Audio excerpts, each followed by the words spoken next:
Welcome to episode 42 of Out of Bounds, a podcast where I give my social commentary on different topics in today's society. I'm your host, Terry, and today we're doing part 3 of Education Needs to Change, a series talking about our modern education system in America and some things that I think are important that we need to look at changing. And this is from my perspective, so if you want to get the background, we'll at least watch episode 1. So today we're talking about career exploration. And in the first episode, talked about one of the things I think is the most important as far as grades and kind of the psychological effect it has on students and their ability to engage with the educational system. And I think that probably affects the whole of education. But when you're really talking about a huge, significant effect on higher education, career exploration is one of the big things. And I think it is a trickle down effect where it does affect all the other levels too. And so what I'm talking about with career exploration is, like it sounds, the ability and the resource and time to help students understand what careers are out there. So a lot of people have probably heard of a career day or participated in a career day, or you might have, bring your parent to work or bring your parent to school. I forgot what those are called. I think that's just a career day too as well. But anyway, different things of that nature. And you have it when you're young and you don't really understand what that is. And especially at the younger age, it's different types of exposure, especially when you're talking about going to museums and field trips and different things like that. But I think what we're significantly lacking, especially in places without a lot of resources, are these career exploration pieces where we let students know what type of jobs are out there and not the main ones that you grow up with. And I'm sure it's different now with people growing up or students growing up with the internet. Even though they're connected more, we all know they don't use it the best. So it's different because, when we were growing up and, people before us, you had to rely on really what you see on TV and what you see around you. And I think for the most part, that's still true. And so people will know about the firefighter. They'll know about the police. They'll know about the teacher, of course, because you go to school. You'll know the athletes, you'll know the musicians, different things of that nature, the actors, whatever, entertainment business, like working at McDonald's or the restaurant because that's where you go to eat, or working at the grocery store, simple things. But we all should know as adults, there's so many different occupations out there in so many different sectors, and even occupations within the sector that you don't know. And they can pay very well or be pretty nice jobs that you never knew existed. But even bigger than that, really understanding what your skill set is. And so the reason this is such a big thing to me is because what happens is once you don't really know what career you're going into, or you don't really have an idea of where you want to land, that really affects your preparation in high school. And then, of course, that affects the way you go about college. And so what happens is you get the numbers or whatever, the average person changes their major almost 10 times or whatever the stats are now. And so that just becomes the norm where everybody's like, of course, you're not going to know what you want to do at that age. And so it's okay to explore and to change classes and, change majors. And so then that gets passed on to the next and next generation. Like, yeah, I did it. Your parents did it. Your brother did it. Your sister did it, whoever. And so now you go into college like, yeah, okay, I just changed my majors a bunch of times. That's normal. And right now it is normal, but it doesn't have to be, because what happens when you change your major a bunch of times is you never really get to fully immerse yourself into that major, and not just classroom. And that's the thing. Some people look at it like, okay, this is just my degree. This is just the classes I take. It's more than that. It's the relationships you build with those professors, the relationships you build with people within those industries, the clubs you get involved with, the events you go to. All your experience in college can be shaped by, what type of program you're in. And so if you're at the point where you bounce around and you never really get at home in one major, then that affects your ability to engage effectively. And so not only that, you got the whole changing majors too late thing, staying longer. So when well, actually, I'll use my example a little later, but I'll go through my whole thing. But anyway, you get people that change their majors later on and then find out they need to stay for an extra few years because you got prerequisites that you got to do. And, you got all these classes if you're switching from a totally different department. And so that affects your time to graduation. That affects the money you spend in college. Then we talk about debt and all these different things. And so it's really a big issue. And so I think about some of the recent experiences I've had, especially with research schools or STEM schools, and it's been very different. I think, the schools that I've had the most interaction with, kind of your traditional schools where they're not heavy research or anything, they kind of just have more the comprehensive general programs, the business, the teaching, the consumer sciences, the social sciences, all that. What I find is, like I said, in those, most people will change their major. But then interacting with some of the research schools where there's engineering programs or there's, heavy science focus or STEM, you find out that those students tend to know what they're doing. And even if they don't know exactly what branch they're going into, they know what field they're going into. And so it helps them engage a lot better. And so, for example, you'll have students that are going pre-med or going to medical school, but they're not sure what focus they want to be in. Or you'll have people, like I said, in engineering, but they're not sure which branch of engineering they want to do. And so they do have to spend that time to figure it out, but they know what industry they're going into. And so having that at least gives them a head start where they can start looking into what different careers and, specific careers can they have with each branch of engineering and things of that nature.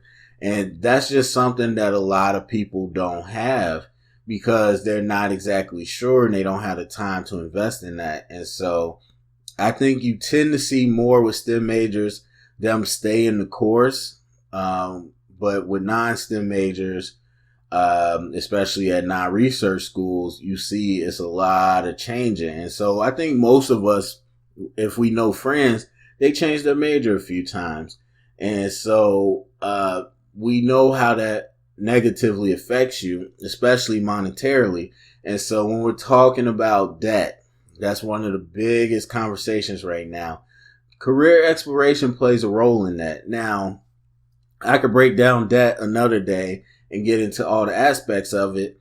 But one of the aspects is not knowing what you want to study. And then that's when you're paying money to take extra classes to catch up so you can graduate at a decent time. You're taking classes that you need prereqs. So now you're paying for other classes that weren't part of your schedule, 4-year program and all these different things. And if you switch more than once, of course, there you go. And so now you're racking up more money that you need to pay back.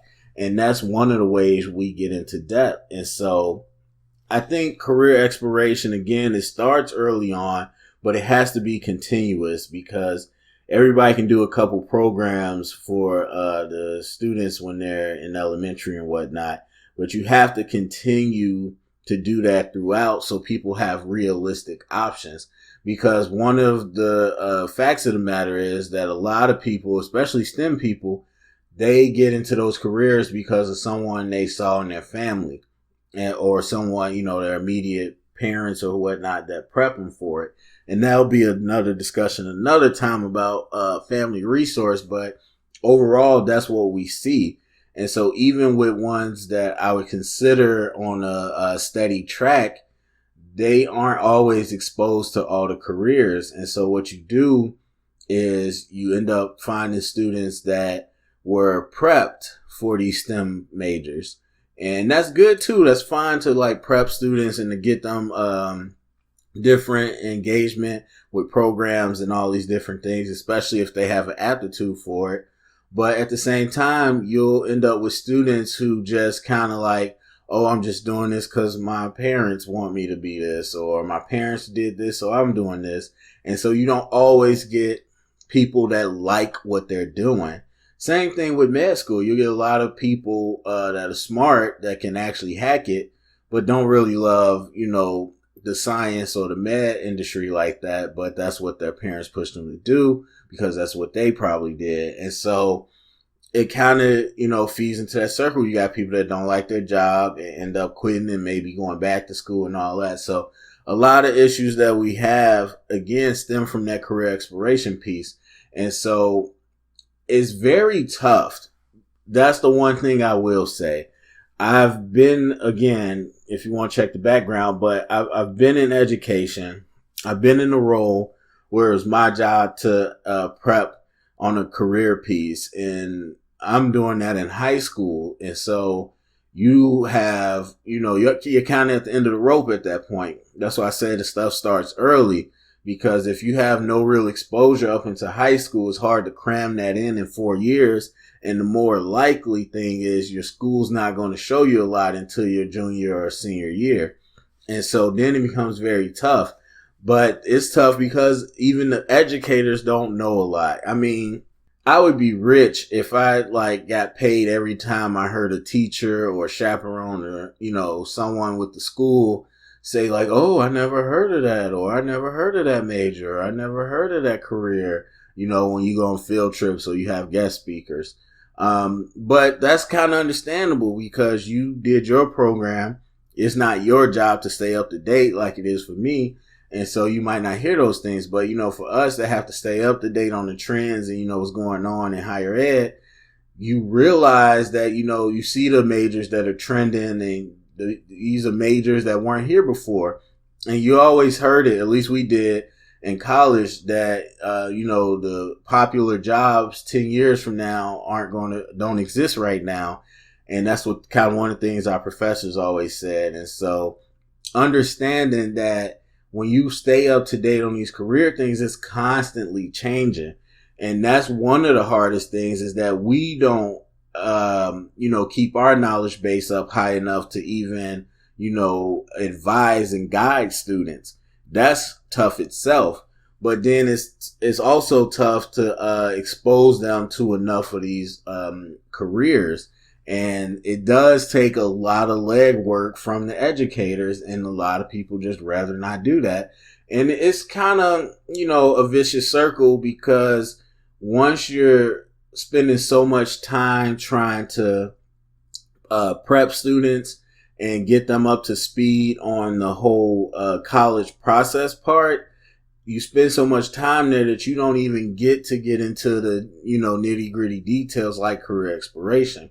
And so it's just kind of one of those things where the whole system, feeds into itself. And so, especially again, when you talk about people with less resources. Now you go to schools that have more resources, the Catholic schools. If you're talking about, some charter schools, but, prestigious schools, especially suburban, wealthy neighborhoods, all that stuff, they do have more resources and time to do those things. And those students are more prepped already. And so they're already set up for more success. But even with them, it's tough. Everywhere you go, it's tough to really get students to engage in career exploration, because that's the other thing. Even if you put it in front of them, say you got 2 career fairs, and you put so much effort into setting it up to make it comprehensive and get a bunch of stuff that people care about and to get quality things. If that's those 2 days of the year, the students, checked out for whatever reason, then there goes their chance. And so then it's a lot harder for you to follow up at the same level, because then it turns into a conversation at our desk, in the office, but I can't really engage you the way I would have at the career fair. And so students got to play their part too. They got to be locked in, and it's hard to get them locked in because they're so worried about high school that, they're not actually paying attention to what's going on for the future. But it then becomes important for students that aren't on a degree track that the different trades and certifications, which has grown. That's becoming a growing popularity, but trades has always been around, and certifications, as they continue to expand, that's new. And so those careers we start to learn a lot more about and get ready for people that want to go into those type of programs, which I think is very important and very strong. However, then again, the students on the degree track get left to the wayside. And it's hard. It's really hard. If I had to choose one, of course, I would go with the educating students getting ready for trades and certifications, because a lot of times those are students that aren't engaged in education and they think they're, not made for college. And, I always tell them those programs are still college. Any education after high school is college. And so you have to get them in the right mindset to be ready to pursue those type of things. Otherwise, those are people that might not ever go back to any education after high school. So it's important to engage them. And if you're going to a 4-year university or on the transfer track, whatever, more times than not, being in the atmosphere and being around resources, hopefully you're able to be exposed and make a decision. But on a perfect balance, we would be able to engage those degree track students as well with a number of different career options. And honestly, it's hard, as I said before, because of another reason. Students don't always know what they're interested in. And so it's kind of hard. I mean, some people tell you, you start with the skill set. What are they good at in high school? And that's definitely a strong way to do it. I mean, there's career exploration surveys, which for me, I never liked, but actually to see where I'm ending up, it seemed like it was kind of accurate. But, putting the time and resources together to have a profile on every student and have them doing career exploration to see what type of skill sets they're strong at and what type of industries they suggest. And so there's that.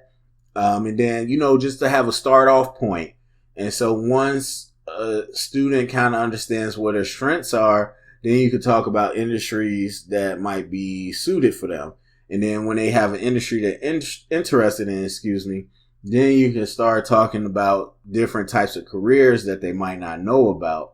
And so it's just hard to get that starting off point. And then you got just students that are unrealistic, and, students that are just like, especially today, like one of the big things in the minority population, or at least the African American population, has always been, I'm gonna be a basketball player. I'm gonna be a basketball player. That's all. And then not even to say you thinking you're going to be a NBA player is bad. It's just that you don't engage with anything else. And so NBA player, NFL player. And it's like, okay, so now you just tune out every other option. And then by the time you realize that that's not going to work for you, you haven't really thought about it. And so that's difficult within itself. But even today, where it's all, social media. And so it's not just the, black and brown students thinking they're going to be athletes. There's also now all the students who think they're going to be YouTube stars, or they're going to be Instagram famous, or they're going to, podcast their way to fame. And it's not to say that they can't, but the thing to me is that it always shuts down the conversation about everything else. And so there's no plan B for them. And that to me is also the fault of some of these stars and people that speak. Like, it's a different conversation. I understand the sentiment behind follow your dreams. Don't let anyone tell you can't. Just do it 100%. I get that. I understand where it comes from, but honestly, that hurts a lot of people. So there's no plan B with these students. And so it's hard to engage them on that level. But overall, it's just continuing to find resources. Some of the best results I've had is when I've had people that come in that have different experiences and they're able to talk about different careers or, just different jobs, whatever you want to call it. Like, I had this one speaker that I really like because he that's kind of specialty. He was a college recruiter, and honestly, he spent almost like 2 minutes talking about his college and spent most of it talking about career exploration. And he'll talk about these odds and end jobs, like, the toll booth operator. Like, he'll talk about, or the people that collect the change from the toll booth operators on the highway. He was talking about, people that did highway work cleaning up, like animals or debris. He would talk about all these other different careers that you never really think about at all, but they actually pay a lot of good money, or they have good hours and they're great careers. And some people get into them and work, up into retirement or whatnot, and they make a good living. And so it's just like, I wouldn't have known that. And so I'm glad he was able to share that. But then you continue to bring in other people and, pool your resources, because there's so many jobs out there. There's so many jobs that aren't glamorized. There's so many things that aren't highlighted. And we got to continue to let these students know. And the only time you have a student that will come at you, with a random job, like, I want to do water management. Like, wait, what? Yeah, I want to work for a city, managing the water, cleaning, scheduling, all this stuff. And it's like, wait, how do you know about that? Oh, my mom works for the city, and she says, if you get a degree in it, you'll make this much money. Okay, of course, again, it comes from the family. Same thing with logistics, another big one. You got students be like, okay, I want to work in supply chain management, logistic contracting. And it's just like, whoa, that's, supply chain management, some like, business degree stuff. Like, how'd you hear about that? That's kind of random. Oh, my mom works for this company and she does this. And it's so it always ends up being like that. But if they're not exposed to that from the family, then they just don't get exposed to it. And so you could just see overall how the career exploration piece, and if you think about your own educational journey, it really derails things a whole bunch. And I've been going for a while. I said I was going to talk about mine. So like, I end up majoring in insurance, and people always ask me like, how do I pick insurance? So I'm going to just put it on here for the final time.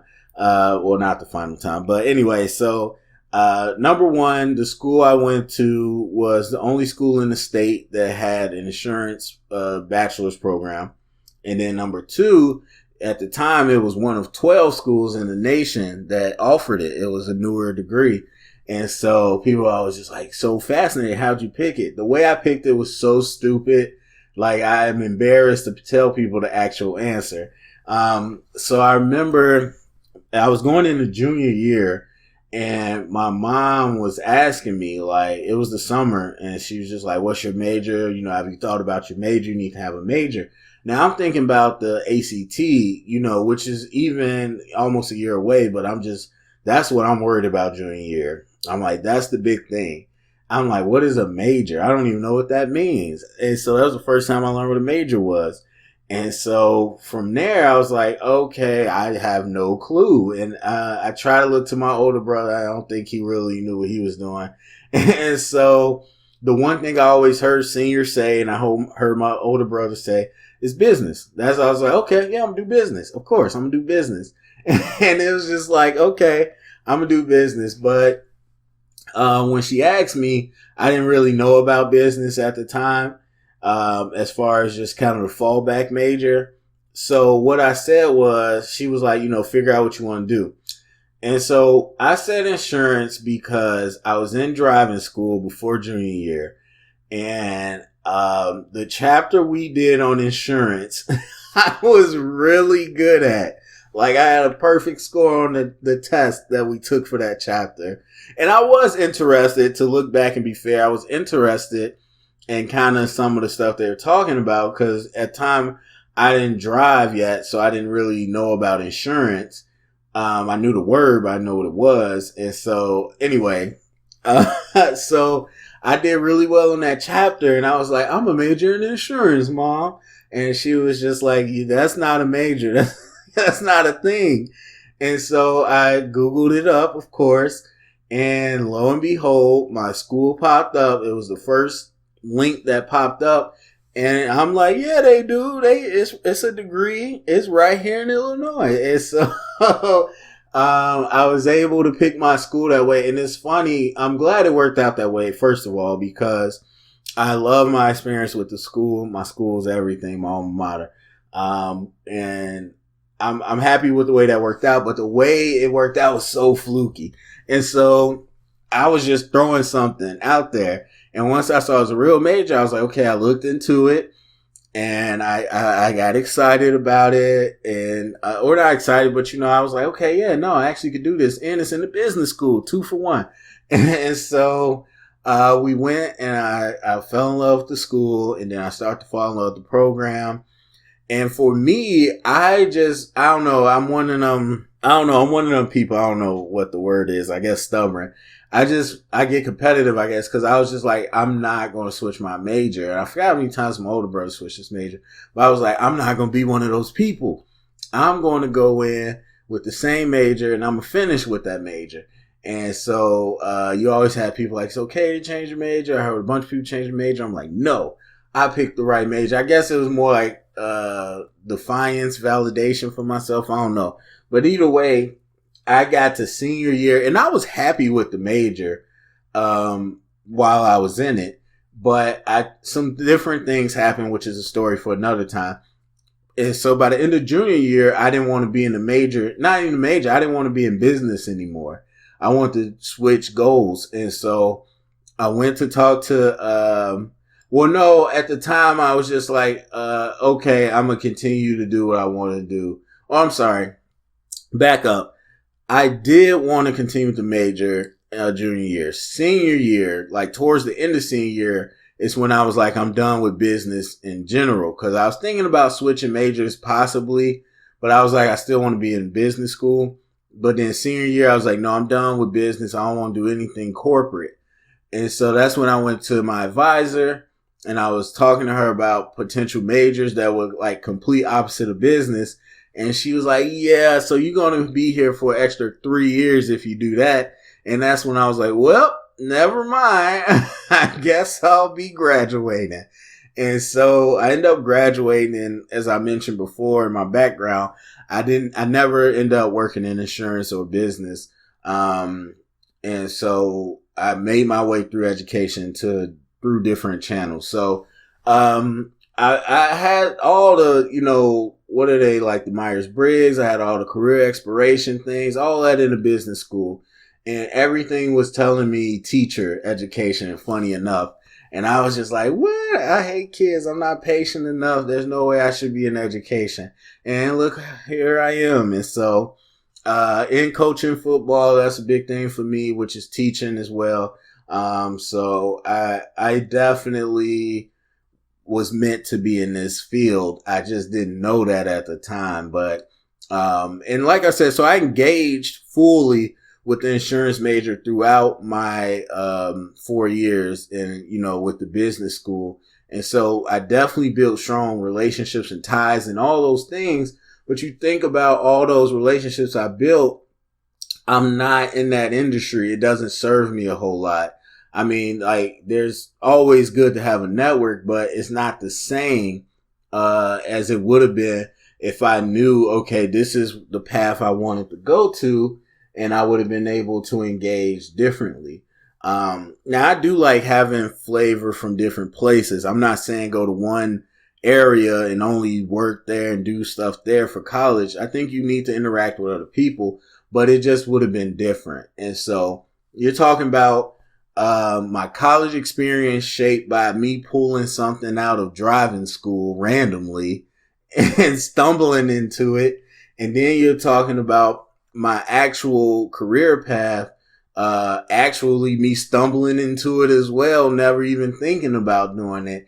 And so for me, that's why I'm so big on, like working with students and mentoring and giving back, because it could have went wrong for me 1,000 different ways.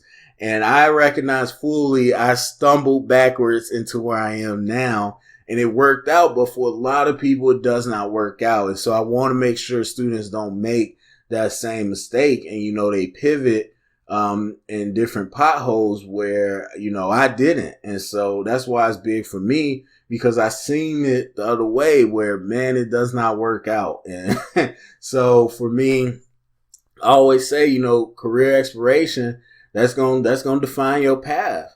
And I think it's okay to change and experience and, mess up and switch.